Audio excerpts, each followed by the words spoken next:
அர்ச்சுனாவை பாராளுமன்றத்தில் இருந்து தகுதி நீக்குங்கள், மேன்முறையீட்டு நீதிமன்றத்தில் மனு. சாவகச்சேரி நகரசபை முன்பாக போராட்டம், ஒருவர் கைது, ஊடகவியலாளருக்கும் அச்சுறுத்தல். மயிலத்தமடு மாதவனை பண்ணையாளர்களுக்கு நஷ்டஈடு வழங்கப்பட வேண்டும், சாணக்கியன். பாடசாலை நிதி ஒதுக்கீட்டில் பாரபட்சம் வேண்டாம், கோடீஸ்வரன் கோரிக்கை. இறுதிப் போரில் உயிர் இழந்தவர்களுக்கு நினைவாலயம் அமைக்க கோரிக்கை. இலங்கையில் கைது செய்யப்பட்ட பிரித்தானிய பிரஜை தொடர்பில் நீதிமன்றம் பிறப்பித்துள்ள உத்தரவு. பாராளுமன்ற இணையதளத்தை தற்காலிகமாக முடக்கி வைக்குமாறு கோரிக்கை. புத்தகயாவுக்கு விஜயம் செய்துள்ள ஜனாதிபதி அனுரகுமார திசாநாயக்க. இடைநிறுத்தப்படவுள்ள முன்னாள் ஜனாதிபதிகளின் இராணுவ பாதுகாப்பு. இந்திய கடத்தொழிலாளர்கள் விவகாரம், ஜெய்சங்கருக்கு ராகுல் காந்தி கடிதம். அர்ச்சுனாவுக்கு எதிராக யாழ் போதனா வைத்தியசாலையின் அறிவித்தல். தொடர்வது விரிவான செய்திகள். யாழ் மாவட்ட பாராளுமன்ற உறுப்பினர் வைத்தியர் அர்ச்சுனா ராமநாதனை பாராளுமன்ற உறுப்பினர் பதவியில் இருந்து தகுதி நீக்கம் செய்ய கோரி அவருக்கு எதிராக விண்ணப்பம் தாக்கல் செய்யப்பட்டுள்ளது. பாராளுமன்ற உறுப்பினர் ராமநாதன் அர்ச்சுனா தனது வைத்திய அதிகாரி பதவியை ராஜினாமா செய்யாததால் பாராளுமன்ற உறுப்பினராக இருக்க தகுதியற்றவர் என சிவில் செயற்பாட்டாளர் ஓஷலஹேரு இந்த மனுவை தாக்கல் செய்திருந்தார். இந்த விவகாரம் இன்று மேன்முறையீட்டு நீதிமன்றத்தில் விசாரணைக்கு வந்தது. ஜனவரி 15, 2025 அன்று விசாரணைக்காக நிர்ணயிக்கப்பட்டது. மனுதாரர் சார்பில் ஷெனால் பெர்னாண்டோவுடன் சட்டத்தரணி என்.கே. அசோக்பரன் ஆஜரானார். யாழ்ப்பாணம் சாவகச்சேரி நகர வர்த்தகர்களும் பொதுமக்களும் சாவகச்சேரி நகரசபை முன்களில் இன்று போராட்டத்தில் ஈடுபட்டனர். சாவகச்சேரி நகரசபையால் அண்மையில் கட்டப்பட்ட புதிய கடைகளை குத்தகைக்கு வழங்குவதற்காக பகிரங்கமாக கேள்வி கோரப்பட்டுள்ளது. கடைகளை கட்ட ஆரம்பிக்கும் போது 2000ஆம் ஆண்டு யுத்தத்தில் கடைகள் அழிவடைந்த வர்த்தகர்களுக்கு புதிய கடை தொகுதியில் முன்னுரிமை வழங்கப்படும் என கடைகள் வழங்கப்படும் எனவும் நகரசபையால் உத்தரவாதம் அளிக்கப்பட்டிருந்தது. இந்நிலையில் குறித்த வாக்குறுதியை மீறி கேள்வி கோரப்பட்டுள்ளதற்கு எதிர்ப்பு தெரிவித்தும் விண்ணப்பதாரி நகராட்சி மன்ற எல்லைக்குள் வசிக்க வேண்டும் என்ற நிபந்தனையினை உள்ளடக்க வேண்டும் என கோரியுமே இந்த போராட்டம் இடம்பெற்றது. இதன்போது போராட்டக்காரர்கள் நகரசபையின் பிரதான நுழைவாயிலை பூட்டி போராட்டத்தை முன்னெடுத்தனர். இதனை அடுத்து அங்கு வந்த சாவகச்சேரி போலீசார் பூட்டை உடைத்து அகற்றியதோடு போராட்டக்காரர்களை கலைக்க முற்பட்டனர். இதனால் நுழைவாயிலில் அமர்ந்தவாறு அவர்கள் தங்களுடைய போராட்டத்தை முன்னெடுத்தனர். இத்தருணத்தில் நகரசபை வாகனங்களுக்கு பொறுப்பான அதிகாரி கழிவகற்றும் உளவு இயந்திரத்தால் போராட்டத்தில் ஈடுபட்டவர்கள் மீது மோத முயற்சித்ததோடு அதை வீடியோ எடுத்த ஊடகவியலாளரையும் கடுமையாக அச்சுறுத்தினார். இதனால் அங்கு கடும் வாக்குவாதம் ஏற்பட்டது. இதேவேளை குறித்த கேள்வி கோரலை 2 வாரங்களுக்கு ஒத்திவைக்குமாறு உள்ளூராட்சி ஆணையாளர் அறிவித்துள்ளார்.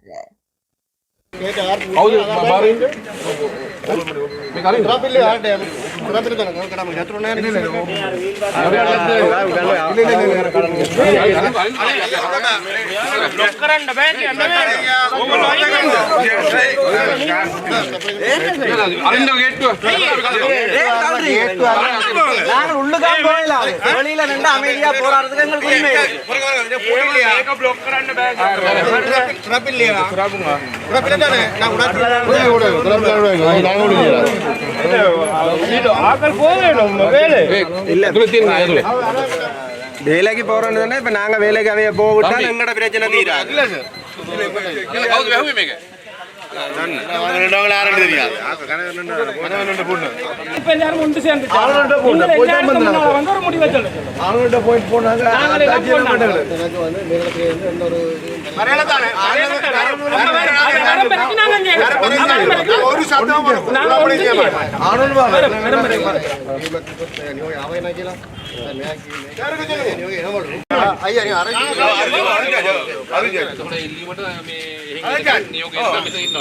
අපි දන්නේ නැහැ කැන්සල් කරලා ඒක මොකද දන්නේ නැහැ. ඒගොල්ලෝ කැමතිනේ අපි එයා කැමති නැහැ. දැන් මෙහෙ මෙයාට දැන් ටෙන්ඩර් දාපු එක කැන්සල් කරන්න මෙයාට බලතල් නැහැ නෑ. நீங்க மேலே எந்த பயணம் பண்ணலாம் சார்.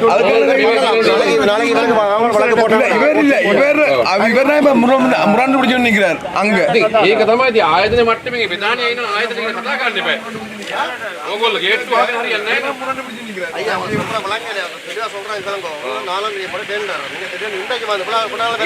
நாங்கள் ஒரு மாசமாவது வந்து பேசிட்டு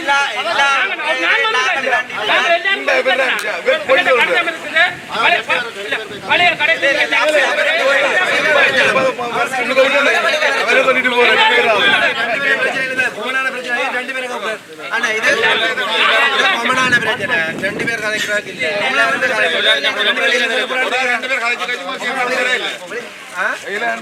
நாங்களும் அதுக்கு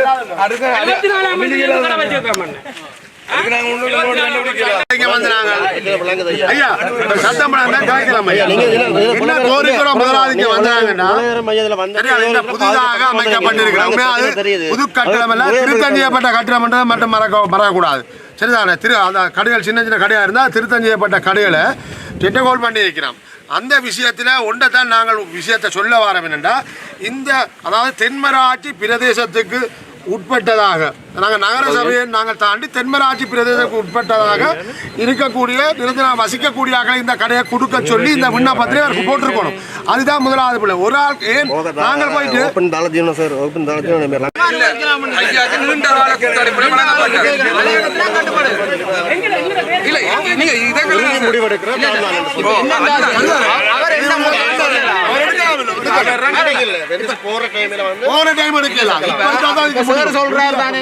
சபை எடுத்த முடிவு தானே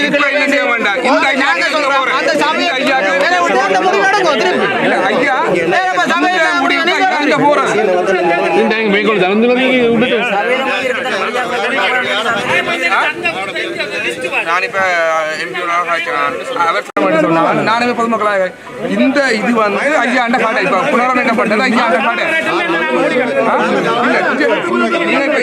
பேரும் சாவகச்சேரி. சரியா?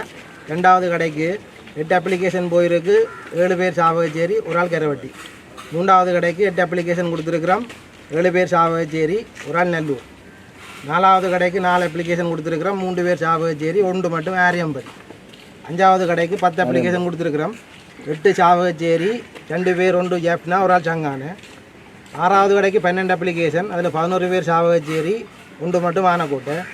ஏழாவது கடைக்கு 10 அப்ளிகேஷன் கொடுத்துருக்குறோம். 8 பேர் சாவகச்சேரி, 2 பேரில் 1 யாழ்ப்பாணம், 1 கரவட்டி கரணவை.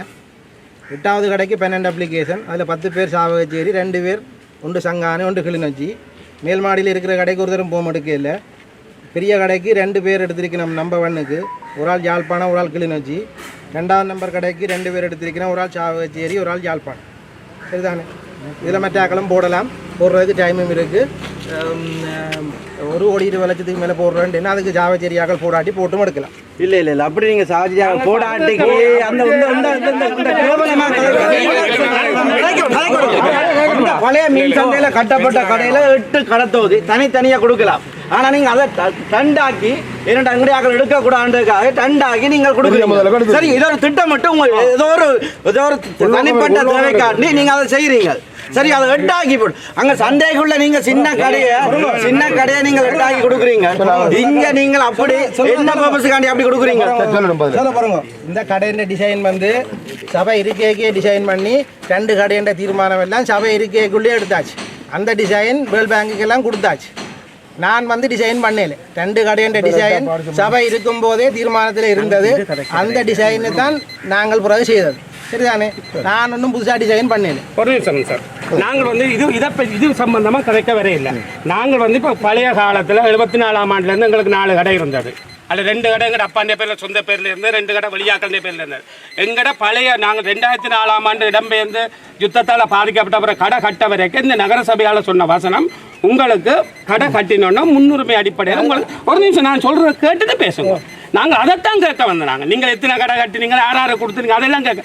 அதாவது பழைய வியாபாரிகளுக்கு எங்களுக்கு முன்னுரிமை அடிப்படையில் கடை தரணும். அதை பற்றி தான் நாங்கள் கேட்க வந்தோம். உங்களோட இந்த பிரச்சனை நீங்கள் யாருக்கு லிஸ்ட் கொடுத்த மாட்டேங்க தேவை ஆதாரம் இருக்கு என்னட்ட காசு கட்டி ரிசீட் இருக்குது ஆதாரம் இல்லை நீங்க சொல்லுவீங்க ஆதாரம் இல்லை ஆதாரம் இல்லை நீங்க சொல்லுவீங்க உங்களோட சபையிலங்கிற பேர் இருக்கு சாவகச்சேரி நகர சபை உங்களுக்கு முன்னுரிமையோட அடிப்படையில் கடை தாரேன்னு சொன்னது உங்களுடைய ஆதாரம் இருக்கா? நீங்கள் எங்கிட்ட கடை 74ஆம் ஆண்டு நாங்க கடை நடத்துறது எங்கிட்ட ஆதாரம் இருக்குது. நான் வந்தது போன வருஷம். அது அப்படி அது ஒரு மன்னனே தெரிஞ்சிருக்கும். நீ போன வருஷம் வந்திருக்கலாம். இந்த மன்னனோட நடைமுறை நீங்க தெரிஞ்சிருக்கும்.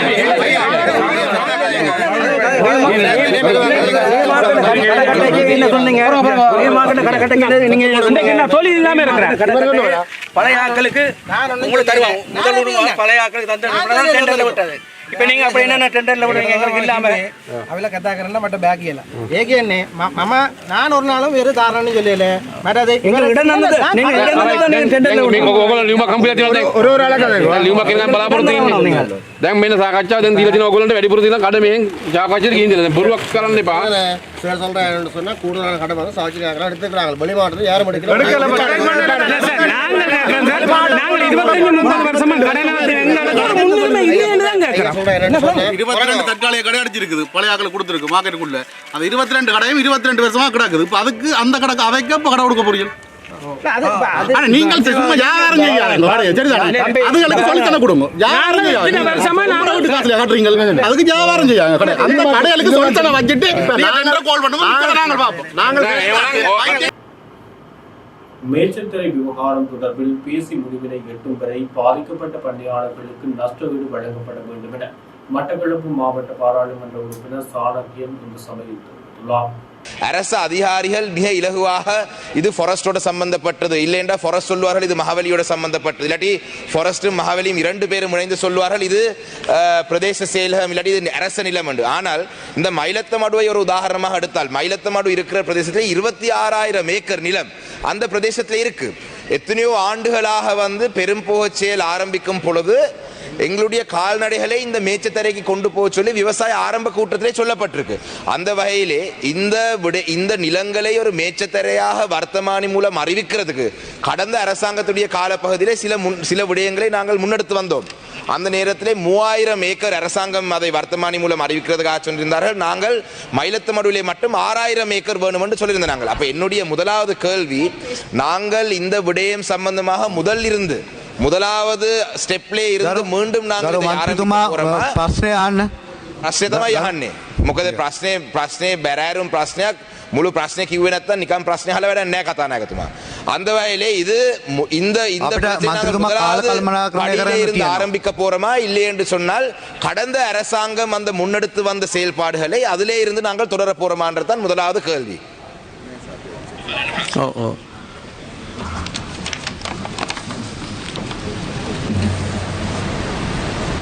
ඕමන්තුතුමා දෙංග අපි අලුතෙන් ක්‍රියාත්මක කරනවද කලින් கௌரவ சபாநாயகர்களே, என்னுடைய 2வது கேள்வி என்னென்று சொன்னால், சரி கௌரவ அமைச்சர் சொன்னது போல இந்த விடயத்தை நாங்கள் தொடர்ந்து பேசுவோம். ஒரு கூட்டத்தொண்டை ஏற்பாடு செய்யுங்கள். நான் இது கட்சிகளுக்கு அப்பால் பட்டு சென்று இது தமிழ் அரசியல் தரப்பில் இருக்கும் அனைவரும் அக்கறையாக இருக்கும் ஒரு விடயம். அந்த வகையில் இது தொடர்பாக ஒரு கூட்டத்தை ஏற்பாடு செய்தால் எங்களுடைய முன்மொழிவுகளை நாங்கள் தாரோம்.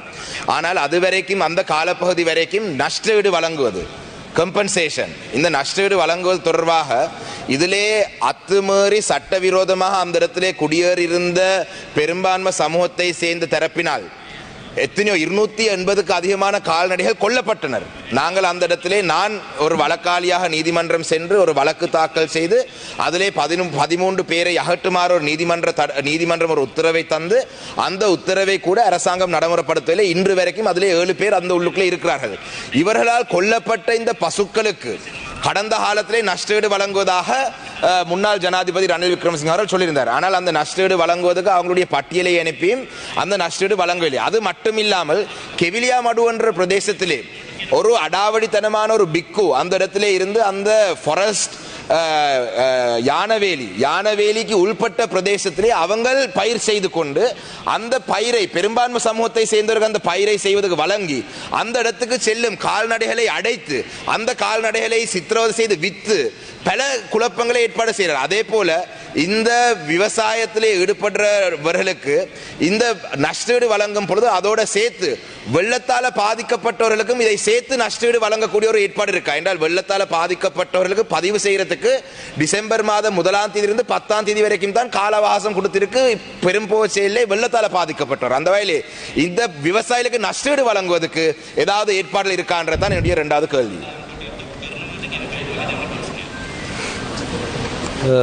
මහිතනය එතුමා වන්දි ලබා දීමත් සම්බන්ධයෙන් பாடசாலைகளுக்கான நிதி ஒதுக்கீட்டின் போது பாரபட்சம் பார்க்காமல் தேவைக்கேற்ற வகையில் நிதியினை வழங்குமாறு அம்பாறை மாவட்ட பாராளுமன்ற உறுப்பினர் கோடீஸ்வரன் இன்று சபையில் தெரிவித்தார்.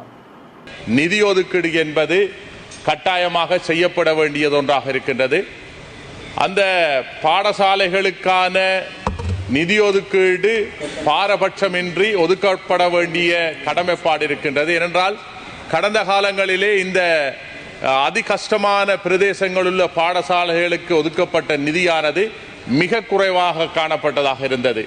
அதேபோல் தற்பொழுது கூட இந்த அனர்த்தத்தினாலே பல பாடசாலைகள் அம்பாறை மாவட்டத்தில் உள்ள அதிகஷ்டத்தில் பிரதேசத்தில் உள்ள பாடசாலைகள் மிகவும் பாதிப்புக்கு உள்ளாகிய ஒரு சூழ்நிலை காணப்பட்டிருக்கின்றது.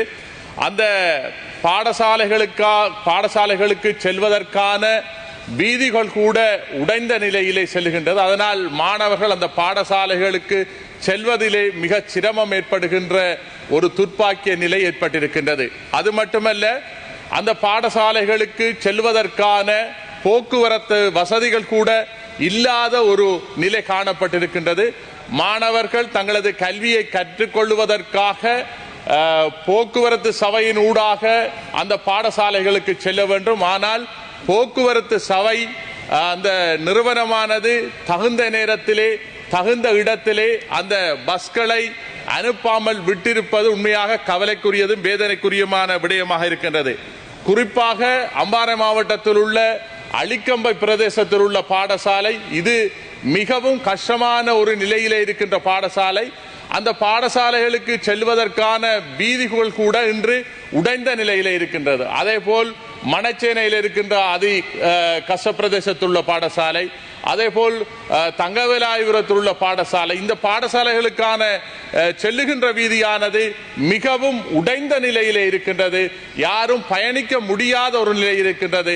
இந்த பாதைகளை சீர் செய்து அதற்கான போக்குவரத்து வசதிகளை ஏற்படுத்தி அந்த பாடசாலைகளுக்கான அனைத்து உபகரண வசதிகளையும் அந்த திருத்த வேலைகளையும் செய்து அந்த மாணவர்களின் அந்த கல்வியிலே நீங்கள் உறுதுணையாக நின்று செயற்பட வேண்டும் என்று இந்த இடத்திலே குறிப்பாக கூட விரும்புகின்றேன்.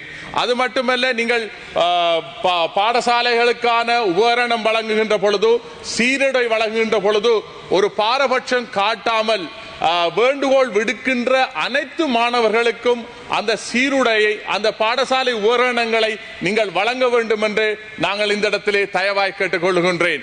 ஏனென்றால் நீங்கள் தனிப்பட்ட ஒருவருக்கு வழங்குகின்ற பொழுது அங்கே இரண்டு பிரிவினர்களுக்கிடையே ஒரு பாரபட்சம் காட்டப்படுகின்ற ஒரு துர்ப்பாக்கிய நிலை ஏற்படும். ஆகவே வேண்டுகோள் விடுக்கின்ற அனைத்து மாணவர்களுக்கும் அந்த பாடசாலை சீருடையை வழங்கும்படி இந்த இடத்திலே தயவாய் கேட்டுக்கொள்கின்றேன்.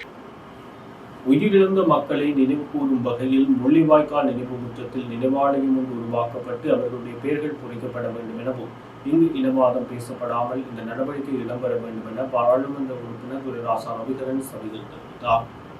வேந்தல் சம்பந்தமான ஒரு குறிப்பை இந்த சபையிலே நான் சொல்லி வைக்க விரும்புகின்றேன். 2024 நவம்பர் 27 நாளில் எமது மக்கள் தங்களின் உறவுகளுக்கு அமைதியாக எதுவித இடர்பாடுமின்றி தமது நினைவு அஞ்சலிகளை செலுத்தி தமது உணர்வலைகளை வெளிப்படுத்தி ஆறுதல் அடைந்தனர். கௌரவ ஜனாதிபதி அவர்களின் இந்த நிலைப்பாட்டை பாராட்டுகின்றேன். எனது மனமார்ந்த நன்றியையும் தெரிவித்துக் கொள்கின்றேன்.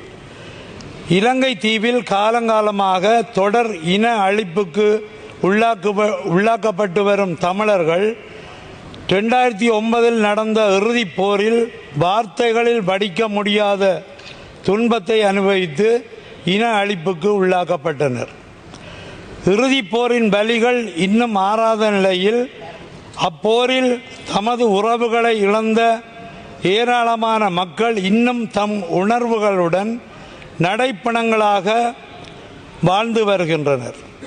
தம்மை யாராவது காப்பாற்ற மாட்டார்களா என்ற ஏக்கத்தில் சின்னஞ்சிறியவர்கள் முதல் பெரியவர்கள் வரை ஏங்கி தவித்த நிலை, பசி பசி என்று குழந்தைகள் அழுத போது செய்வதறியாத நிலையில் பெற்றோர் கலங்கிய அவல நிலை, பதுங்கு குழியை விட்டு வெளியே வந்தால் தப்ப முடியாது என்று எண்ணி பதுங்கு குழிகளுக்குள்ளேயே தங்கியிருந்த நேரம், அதற்குள்ளேயும் குண்டுகள் விழுந்து உறவுகள் மடிந்தபோது உயிரிழந்த தமது உறவுகளை கூட புதைப்பதற்கு இயலாமல் உடலங்களை விட்டு ஓடிய நிலைமை ஆகியவற்றை எண்ணி பாருங்கள். லட்சக்கணக்கில் தமிழ் உறவுகளை பலிகொண்ட அந்த பேரவலம் தமிழ் தேசிய இனத்தின் கூட்டு மன உளவியலில் மாபெரும் தாக்கத்தை ஏற்படுத்தியது என்பதில் மாற்று கருத்து இல்லை. இந்த நிலையில் அங்கு உறவுகளை இழந்து தற்போது வாழ்ந்து வருகின்ற மக்கள் தம் உறவுகளை நினைவு கூறுவதற்கு அங்கீகரிக்கப்பட்ட ஒரு நினைவிடம் தேவை என்பதை அங்குள்ள மக்கள் ஆதங்கத்துடன் கூறி வருகின்றனர். உயிரிழந்தவரை நினைவு கொள்ளும் விதத்தில் உலகின் மூத்த குடிகளில் ஒன்றான தமிழ் இனம் மிக உயர் நாகரிக பண்பாடுகளை கொண்டுள்ளது. எம் இன வரலாற்றில் மிக அதிகமான மக்கள் உயிரிழந்த எம் உறவுகளை நினைவு கூற ஒரு நினைவு ஆலயம் அமைக்கப்பட வேண்டியது மிகவும் அவசியமானது. ஆழிப்பேரலையால் உயிரிழந்த மக்களுக்கென முல்லைத்தீவில் மட்டுமல்ல பல இடங்களில் நினைவு மண்டபம் கட்டப்பட்டு அதில் உயிரிழந்த ஒவ்வொருவருடைய பெயரும் குறிக்கப்பட்டுள்ளது. இது காலகாலத்துக்கும் உயிரிழந்தோரின் உறவுகளையும் சந்ததியினரையும் நினைவு கூற பலி சமைக்கின்றது. கௌரவ உறுப்பினர்களே, இன்னும் 2 நிமிடங்கள் இருக்கின்றன. முள்ளிவாய்க்கால் பேரவலத்தின் நினைவாக கட்டப்படும் ஆலயத்தின் உயிரிழந்தோரின் பெயர்கள் பொறிக்கப்படுவது தத்தமது உறவுகளை காலாகாலத்துக்கும் அவர்களின் சந்ததிகள் நினைவு கூற வசதியாக இருக்கும்.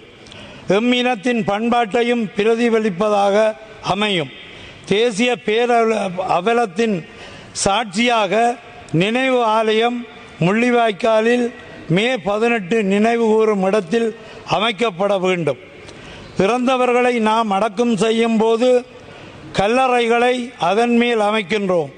அந்த கல்லறைகளில் சம்பந்தப்பட்ட உறவுகள் நினைவு தினங்களில் பால் தெளித்து படையல்கள் செய்து படைத்து பூக்கள் சொரிந்து தீபங்கள் ஏற்றி தங்களுடைய மனக்கவலையை உள்ளத்திலிருந்து வெளிப்படுத்தி அழுது ஆற்றுகின்ற அந்த நிலைக்கு எமது மக்களையும் ஈடுபடுவதற்கு ஒரு நினைவு ஆலயம் அமைப்பதற்கு எமது மக்களுக்கு அனுமதி தாருங்கள். தயவு செய்து கேட்டுக்கொள்கின்றேன். இன ரீதியான செயல்பாடுகளை வெளிப்படுத்தாமல், இன பாகுபாடு காட்டாமல் பிரித்தானியாவில் இருந்து தீவிரவாத அமைப்புக்கு பணம் வசூலித்ததாக குற்றம் சுமத்தப்பட்டு கட்டுநாயக்க விமான நிலையத்தில் வைத்து கைது செய்யப்பட்ட பிரித்தானிய தமிழ் பிரஜை விடுதலை செய்து நீதிமன்றம் உத்தரவு பிறப்பித்துள்ளது.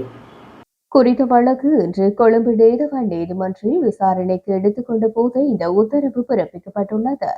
உலக தமிழ் பேரவையின் பேச்சாளர் சுரேந்திரன் மற்றும் உலக தமிழர் பேரவையின் நிர்வாகிகளுடன் இணைந்து குறித்த பிரித்தானிய பிரஜை பயங்கரவாத அமைப்பின் மீளுருவாக்கத்துக்கு நிதி திரட்டி இலங்கைக்கு அனுப்பியதாக 2012ஆம் ஆண்டு குற்றப்புலனாய்வு பிரிவினரால் நீதிமன்றில் அறிக்கை தாக்கல் செய்யப்பட்டதுடன் அவருக்கு எதிராக பயண தடையும் விதிக்கப்பட்டிருந்தது. இந்நிலையில் அவர் இலங்கைக்கு திரும்பிய போது கட்டுநாயக்க விமான நிலையத்தில் வைத்து 30/11/2024 அன்று கைது செய்யப்பட்டிருந்தார். சம்பவம் தொடர்பில் தெரிய வருகையில் உலக தமிழ் பேரவையின் பேச்சாளர் சுரேந்திரன் மற்றும் உலக தமிழ் பேரவையின் நிர்வாகிகளுடன் இணைந்து பிரித்தானிய பிரஜையான குறித்த நபர் தமிழீழ விடுதலை புலிகள் அமைப்பின் மேல் உருவாக்கத்துக்காக நிதி திரட்டி இலங்கைக்கு அனுப்பியதாக 2012ஆம் ஆண்டு குற்றப்புலனாய்வு பிரிவினரால் நீதிமன்றில் அறிக்கை தாக்கல் செய்யப்பட்டதுடன் அவருக்கு எதிராக பயண தடையும் விதிக்கப்பட்டிருந்தது. பிரித்தானிய பிரஜையான விஜயசுந்தரம் சங்கர் தனது தாயாரின் இறுதிச் சடங்கில் கலந்து கொள்வதற்காக கடந்த நவம்பர் மாதம் 30ஆம் தேதி இலங்கைக்கு வருகை தந்தபோது கட்டுநாயக்க விமான நிலையத்தில் குற்றப்புலனாய்வு பிரிவினரால் கைது செய்யப்பட்டார். இந்த வழக்கு இன்று கொழும்பு நீதவான் மன்றில் எடுத்துக் கொள்ளப்பட்ட போது சந்தேக நபர் சார்பில் முன்னிலையான ஜனாதிபதி சட்டத்தரணி KV தவராசா தனது வாதத்தில் இந்த சந்தேக நபரை கைது செய்தமை சட்ட ரீதியற்ற கைது என்றும் 2009 ஆண்டு யுத்தம் மௌனிக்கப்பட்ட பின்னர் பல நூற்றுக்கணக்கான அப்பாவிகள் கைது செய்யப்பட்ட பொழுது இந்த சந்தேக நபரும் புலனாய்வு பிரிவினரால் கைது செய்யப்பட்டு இவர் மீது எந்த குற்றச்சாட்டும் சுமத்த முடியாத நிலையில் விடுதலை செய்யப்பட்டார் என்றும் கூறியுள்ளார். அதன் பின்னர் 2010 ஆண்டு பிரித்தானியாவுக்கு பயணமாக்கிய இவர் பிரித்தானிய பிரஜா உரிமையையும் பெற்றுக் கொண்டார். போலீசார் 2012 சந்தேக நபர் ஷங்கருக்கு எதிராக நிதி சேகரித்ததாக நீதிமன்றில் அறிக்கையை தாக்கல் செய்து விசாரணை செய்த போதிலும் 2024 ஆண்டு வரையில் கைது செய்யப்படும் வரை இவருக்கு எதிராக போலீஸ் விசாரணையில் நீதிமன்றில் எவ்வித சான்றுகளும் முன்வைக்கப்படவில்லை என்பதோடு சந்தேக நபர் எந்த குற்றத்தை புரிந்தார் என்பதை போலீசார் நீதிமன்றில் தாக்கல் செய்த அறிக்கைகளில் தெளிவாக குறிப்பிடவில்லை என்றும் தெரிவித்துள்ளார். மேலும் 2010 ஆண்டிலிருந்து 2024 ஆண்டு கைது செய்யப்படும் வரை சந்தேக நபர் இலங்கைக்கு எந்த விஜயமும் மேற்கொண்டிருக்கவில்லை என்பதை நீதிமன்றின் கவனத்துக்கு கொண்டு வந்ததுடன் மேலும் தனது வாதத்தில் ஜனாதிபதி சட்டத்தரணி KV தவராசா இவ்வாறான சட்ட ரீதியற்ற கைதுகளினால் புலம்பெயர் தமிழர்களின் வெளிநாட்டு முதலீடுகள் குறைவடைவதுடன் சுற்றுலாத்துறையிலும் பாரிய பாதிப்புகள் ஏற்படுவதுடன் இது இலங்கை பொருளாதாரத்தில் வீழ்ச்சியை ஏற்படுத்தும் என்பதையும் நீதிமன்றத்துக்கு அறிவித்துள்ளார். பாராளுமன்ற உறுப்பினர்களின் பெயர் விவரங்களை சரியாக பதிவேற்றி முடிக்கும் வரை பாராளுமன்ற இணையதளத்தை தற்காலிகமாக முடக்கி வைக்குமாறு நீதியமைச்சர் கசன நாணயக்கார சபையில் கோரிக்கை விடுத்துள்ளார். கடந்த சில நாட்களாக நாடாளுமன்ற உறுப்பினர்களின் கல்வி தகுதி தொடர்பில் பல்வேறு சர்ச்சைகள் அரசியல் பரப்புகளில் வெளிப்படுத்தப்பட்டு வருகின்றன. இந்நிலையில் இது தொடர்பில் கருத்து தெரிவிக்கும் போதே மேற்கண்ட விடயத்தை சுட்டிக்காட்டியுள்ளார். இந்தியாவுக்கு உத்தியோகபூர்வ விஜயம் மேற்கொண்டுள்ள ஜனாதிபதி அனுகுமார திசாநாயக்க இன்று காலை புத்தகயாவுக்கு சென்று சித்தார்த்த இளவரசன் ஞானம் பெற்ற இடத்தில் அமைந்துள்ள மகாவிகாரை மற்றும் ஸ்ரீ மகாபூதி என்பனவற்றை தரிசித்து ஆசி பெற்றுக் கொண்டார். பௌத்தர்களுக்கு மிகவும் முக்கியத்துவம் வாய்ந்த புத்த பெருமானின் வாழ்க்கையுடன் தொடர்புள்ள மிக புனிதமான 4 இடங்களில் ஒன்றாக புத்தகயா காணப்படுவதோடு 2002 ஆண்டு புத்தகயா மகாவிகாரை உலக மரபுரிமையாக யுனெஸ்கோவினால் பிரகடனம் செய்யப்பட்டது. இந்திய மகாபோதி சங்கத்தின் பொதுச் செயலாளர் வணக்கத்துக்குரிய பெலவத்தே சீவலி தேரர் மற்றும் சாரநாத் மையத்தின் விகாராதிபதி வணக்கத்துக்குரிய ரத்மல்வ சுமந்தானந்த தேரர் ஆகியோர் இதன்போது ஜனாதிபதிக்கு ஆசீர்வாதம் வழங்கினர். வெளிநாட்டு அலுவல்கள், வெளிநாட்டு வேலை வாய்ப்பு மற்றும் சுற்றுலாத்துறை அமைச்சர் விஜித ஹேரத், தொழில் அமைச்சர் மற்றும் பொருளாதார அபிவிருத்தி பிரதி அமைச்சர் பேராசிரியர் அனில் ஜெயந்த் பெர்னாண்டோ ஆகியோரும் இதன்போது கலந்து கொண்டிருந்தனர். முன்னாள் ஜனாதிபதி மஹிந்த ராஜபக்சவின் மகன் யோசித ராஜபக்சவை விசாரணை ஒன்றுக்காக முன்னிலையாகுமாறு குற்றப்புலனாய்வு திணைக்களம் அழைத்துள்ளது. மஹிந்த ராஜபக்சவின் 2ஆம் புதல்வரும் கடற்படை அதிகாரியுமான யோஷித மஹிந்தவின் மெய்ப்பாதுகாவலரான ஓய்வு பெற்ற ராணுவ கேர்னல் நெவில் பன்னியாராய்ச்சி ஆகியோருக்கு எதிராக பணச்செலவை குற்றச்சாட்டின் கீழ் குற்றப்புலனாய்வு திணைக்களம் விசாரணைகளை ஆரம்பித்துள்ளது. இதன் அடிப்படையில் நேற்றைய தினம் வாக்குமூலம் பெறுவதற்காக யோஷித்து மற்றும் நெவில் பன்னியாராய்ச்சி ஆகியோருக்கு குற்றப்புலனாய்வு திணைக்களம் அறிவுறுத்தியிருந்தது. எனினும் நேற்றைய தினம் இருவரும் குற்றப்புலனாய்வு திணைக்களத்தில் முன்னிலையாகாமல் தவிர்த்துக் கொண்டதுடன் வேறொரு தினத்தை ஒதுக்கி தருமாறு தங்கள் சட்டத்தரணிகளூடாக வேண்டுகோள் விடுத்துள்ளனர். மஹிந்த ராஜபக்சவிடம் மெய் பாதுகாவலராக பணியாற்றிய ஓய்வு பெற்ற கேர்னல் நெவில் வன்னியாராய்ச்சிக்கு அதிவேக பாதையில் சேவையில் ஈடுபடுத்தப்படும் 12 சொகுசு பேருந்துகள், 8 ட்ரக் வண்டிகள், 3 எரிபொருள் நிலையங்கள் உள்ளிட்ட அசையா சொத்துக்களும் 32 வங்கி கணக்குகள் உள்ளிட்ட 47 நிதி நிறுவனங்களில் முதலீடுகள் உள்ளதாக விசாரணைகளில் தெரிய வந்துள்ளது. கடந்த 2005 தொடக்கம் 2014 ஆண்டு வரையான காலப்பகுதிக்குள் நெவில் வன்னியாராய்ச்சி சட்டவிரோதமாக சேர்த்துக் கொண்ட சொத்துக்கள் இவையாகும். இதன் அடிப்படையில் லஞ்சம் மற்றும் ஊழல் தடுப்பு ஆணைக்குழு நெவில் வன்னியாராய்ச்சிக்கு எதிராக 5 வழக்குகளை தாக்கல் செய்துள்ளது. முன்னாள் ஜனாதிபதிகளுக்கான போலீசாரின் பாதுகாப்பு தவிர்ந்த அனைத்து ஆயுதப்படைகளின் பாதுகாப்பும் எதிர்வரும் வாரத்தில் இருந்து நீக்கப்பட உள்ளதாக பொது பாதுகாப்பு மற்றும் பாராளுமன்ற அலுவல்கள் அமைச்சர் தெரிவித்துள்ளார். பொது பாதுகாப்பு அமைச்சர் ஆனந்த விஜயபால இன்றைய தினம் நாடாளுமன்றத்தில் கருத்து தெரிவிக்கும் போது இதனை கூறியுள்ளார்.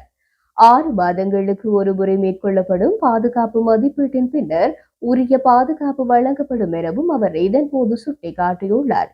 மேலும் முன்னாள் ஜனாதிபதிகளுக்கென ஏனைய கடமைகளில் ஈடுபட்டுள்ள சில அதிகாரிகளும் நீக்கப்பட உள்ளதாக கூறியுள்ளார். இது நடைமுறைப்படுத்தப்பட்டால் அரசாங்கம் இதுவரை செலவிட்ட பணத்தில் சுமார் 1200 மில்லியன் ரூபாவை சேமிக்க முடியும் எனவும் அமைச்சர் குறிப்பிட்டார். பிரிட்டிஷ் இந்திய பெருங்கடல் பிரதேசத்தில் உள்ள தொலைதூர இராணுவ தளத்தில் பிரித்தானிய அரசாங்கம் இலங்கை குடியேறிகளை சுமார் 2 வருடங்களாக சட்டவிரோதமாக தடுத்து வைத்திருந்ததாக அந்த நாட்டின் உயர்நீதிமன்றம் குற்றம் சாட்டியுள்ளது. கடலில் மீட்கப்பட்ட பின்னர் 64 இலங்கை தமிழ் புகலிட கோரிக்கையாளர்கள் பிரிட்டிஷ் அமெரிக்க ராணுவ தளமான டியாகோ கார்சியாவில் உள்ள சிறைச்சாலை போன்ற முகாம்களில் தடுத்து வைக்கப்பட்டனர். இது சாகோஸ் தீவுகளின் ஒரு பகுதியாகும். தமிழர்கள் வரலாற்று ரீதியாக ஒடுக்கப்பட்ட சிறுபான்மையினராக இருக்கும் இலங்கையில் துன்புறுத்தலில் இருந்து தப்பிச் செல்வதாக கூறிய தமிழர்கள் டியாகோ கார்சியாவை அடைந்ததும் சர்வதேச பாதுகாப்பை நாடினர். எனினும் அடுத்தடுத்த பிரிட்டிஷ் வெளியுறவு செயலாளர்கள் அவர்களை பிரித்தானியாவுக்குள் அனுமதிக்க தயங்கினர். ஏனெனில் இந்த செயற்பாடு குறித்த தீவு வழியாக ஒரு புதிய ஒழுங்கற்ற குடியேற்ற பாதையை திறக்கும் என்று அவர்கள் அஞ்சினார்கள். எனினும் இந்த மாத ஆரம்பத்தில் பெரும்பாலான குடியேறிகள் இறுதியாக பிரித்தானியாவுக்கு அழைத்து வரப்பட்டனர் மற்றும் லண்டனில் இருந்து புகலிடம் கோர வாய்ப்பு வழங்கப்பட்டது. இந்த நிலையில் அவர்கள் சார்பாக தாக்கல் செய்யப்பட்ட வழக்கு ஒன்றின் போது அந்நாட்டு உயர்நீதிமன்ற நீதியரசரான மார்கரெட் ஓபி பிரித்தானிய அரசாங்கத்தின் செயலை கண்டித்துள்ளார். புலம்பெயர்ந்தோர் ராணுவ தளத்தில் அசாதாரணமாக நீண்ட காலமாக சட்டவிரோதமாக தடுத்து வைக்கப்பட்டிருந்தனர். எனவே பிரித்தானிய அரசாங்கம் இப்போது பெரும் சேதங்களை எதிர்கொள்ள வாய்ப்புள்ளது என்றும் அவர் கூறியுள்ளார். குறித்த இலங்கையர்கள் ஒரு கால்பந்து மைதானத்தின் அளவிலான முகாமில் தடுத்து வைக்கப்பட்டனர். மேலும் அவர்கள் தனியுரிமை இல்லாமை மற்றும் எலிகளின் தொல்லை ஆகியவைக்கு மத்தியில் சிறை போன்ற நிலைமைகளை எதிர்கொண்டதாக நீதியரசர் தெரிவித்துள்ளார். மனநலம் மோசமான நிலையில் குறித்த புலம்பெயர்ந்தோர் தங்களை தாங்களே காயப்படுத்திக் கொள்ள முயற்சிகளும் மேற்கொள்ளப்பட்டன என்றும் நீதியரசர் தெரிவித்துள்ளார். இதற்கிடையில் டியாகோ கார்சியாவின் ஆணையாளர் குறித்த இலங்கையர்கள் தடுத்து வைக்கப்படவில்லை என்று கூறியதை ஏற்றுக்கொள்ளாத நீதியரசர் அவர்கள் சர்வதேச பாதுகாப்பை நாடியதால் இலங்கைக்கு திரும்ப முடியாது என்ற போதும் இது உண்மையான தேர்வு அல்ல என்று குறிப்பிட்டுள்ளார். இலங்கை ஜனாதிபதி அனுரகுமார் திசாநாயக்கவுடன் பேச்சுவார்த்தை நடாத்தி தமிழக தொழிலாளர்களை விடுவிக்குமாறு கோரி இந்திய வெளியுறவுத்துறை அமைச்சர் ஜெய்சங்கருக்கு அந்த நாட்டு எதிர்க்கட்சித் தலைவர் ராகுல் காந்தி கடிதம் எழுதியுள்ளார் என இந்திய ஊடகங்கள் தெரிவித்துள்ளன. ஜனாதிபதி அனுரகுமார திசாநாயக்க இந்தியாவுக்கு உத்தியோகபூர்வ விஜயம் மேற்கொண்டுள்ள நிலையில் ராகுல் காந்தி இந்த கடிதத்தை அனுப்பியுள்ளதாக தெரிவிக்கப்படுகின்றது. அதன்படி இந்தியாவின் டெல்லிக்கு விஜயம் மேற்கொண்டுள்ள இலங்கை ஜனாதிபதியிடம் தமிழ்நாட்டு கடற்தொழிலாளர்கள் கைது செய்யப்படுவதை தடுத்து நிறுத்துமாறு வலியுறுத்தவும் அவர் கோரியுள்ளார். அத்துடன் மீன்பிடி படகுகளையும் இலங்கை கடற்படை கைப்பற்றுவதனால் கடற்தொழிலாளர்களின் வாழ்வாதாரம் பாதிக்கப்படுவதாகவும் குறித்த மீன்பிடி படகுகளை மீட்க ஜனாதிபதியிடம் வலியுறுத்த வேண்டும் எனவும் இந்திய எதிர்க்கட்சித் தலைவர் தெரிவித்துள்ளார். கைது செய்யப்பட்ட தமிழ்நாட்டு கடற்தொழிலாளர்களுக்கு விதிக்கப்பட்டுள்ள அபராதத்தை ரத்து செய்வதற்கும் நடவடிக்கை எடுக்க வேண்டும் என இந்திய வெளியுறவுத்துறை அமைச்சர் ஜெய்சங்கருக்கு எதிர்க்கட்சித் தலைவர் ராகுல் காந்தி எழுதியுள்ள கடிதத்தில் கோரப்பட்டுள்ளது. இதனிடையே இலங்கை சிறைகளில் 141 தமிழக கடற்தொழிலாளர்கள் சிறை வைக்கப்பட்டுள்ளதாக இந்திய அமைச்சர் கீர்த்தி வர்தன் சிங் தெரிவித்துள்ளார். அதில் 96 பேர் தண்டனை பெற்றுள்ளதாகவும் அவர் குறிப்பிட்டுள்ளார். அத்துடன் தமிழ்நாட்டு கடற்தொழிலாளர்களின் 198 படகுகளையும் இலங்கை அரசாங்கம் கைப்பற்றியுள்ளதாக இந்திய அமைச்சர் கீர்த்தி வர்தன் சிங் சுட்டிக்காட்டியுள்ளார்.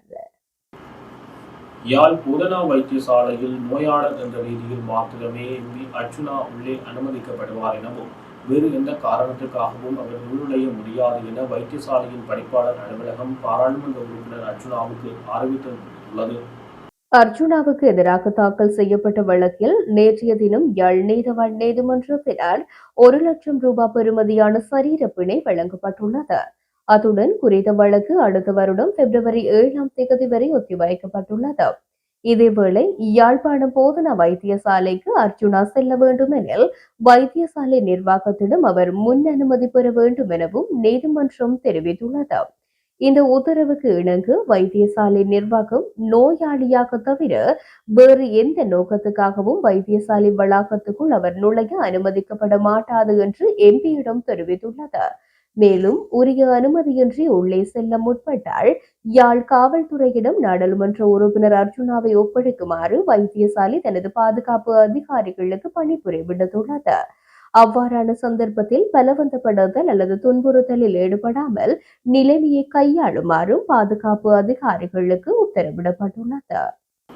இத்துடன் ஜெஃப்னா கிளரியின் இரவு நேர பிரதான செய்திகள் நிறைவு பெறுகின்றது. மேலும் செய்திகளை அறிந்து கொள்ள நமது இணையதள பக்கமான www.jeffnagillary.lk என்ற இணையதளத்துடன் இணைந்திருங்கள்.